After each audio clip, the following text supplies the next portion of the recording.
সালাম ইয়া রগিবুল ইলম। হেদায়ার পথে মিডিয়া হয়ে হেদায়া মিডিয়ার আবির্ভাব, জ্ঞান সুধার বিনিময়ে করি রবের সাথে ভাব। প্রিয় রগিবুল ইলম, আজ বুখারী পড়ি সিরিজের তৃতীয় পর্ব। আর আজ আমরা পড়ব পরিচ্ছেদ ১-এর ৩ নং হাদিস। উম্মুল মুমিনিন আয়েশা রাদিয়াল্লাহু তাআলা আনহা হতে বর্ণিত, তিনি বলেন, আল্লাহ রাসূল সাল্লাল্লাহু আলাইহি ওয়াসাল্লামের নিকট সর্বপ্রথম যে ওহী আসে তা ছিল নিদ্রাবস্থায় বাস্তব স্বপ্নরূপে।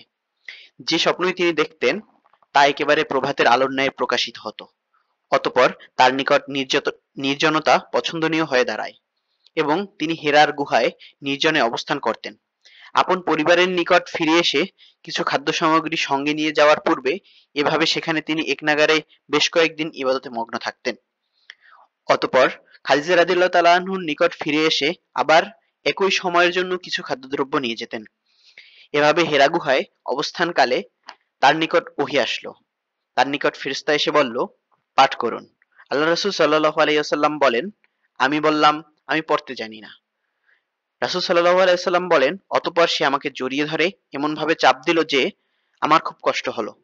অতঃপর সে আমাকে ছেড়ে দিয়ে বলল, পাঠ করুন। আমি বললাম, আমি তো পড়তে জানি না। সে দ্বিতীয়বার আমাকে জড়িয়ে ধরে এমন ভাবে চাপ দিল যে আমার খুব কষ্ট হলো। অতঃপর সে আমাকে ছেড়ে দিয়ে বলল, পাঠ করুন। আমি উত্তর দিলাম, আমি তো পড়তে জানি না। আল্লাহ রাসূল সাল্লাল্লাহু আলাইহি ওয়াসাল্লাম বলেন, অতঃপর তৃতীয়বারের তিনি আমাকে জড়িয়ে ধরে চাপ দিলেন।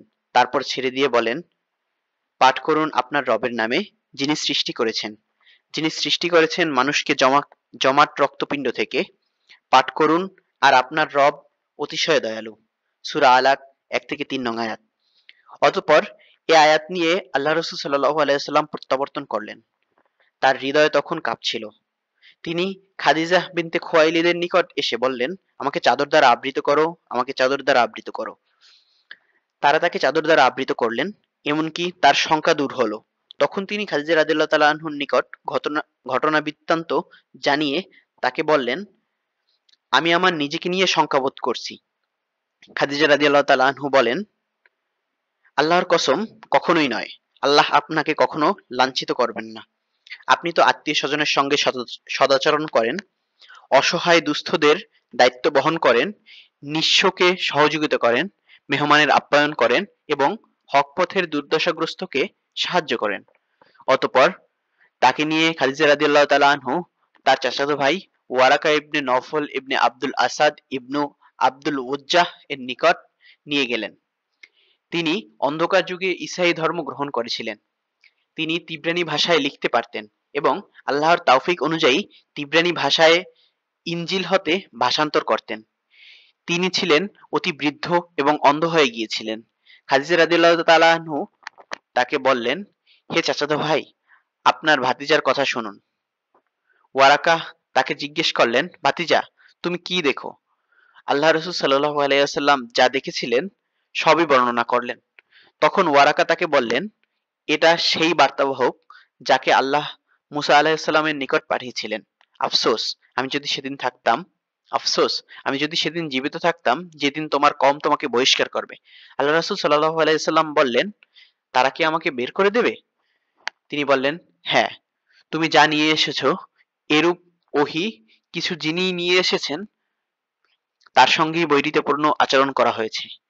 সেদিন যদি আমি থাকি তবে তোমাকে জোরালোভাবে সাহায্য করব।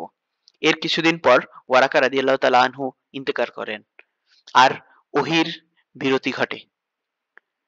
ইমাম মুসলিম, হাম্বল এবং আহমদ হাদিসখানা তাদের স্বীয় গ্রন্থে বর্ণনা করেছেন।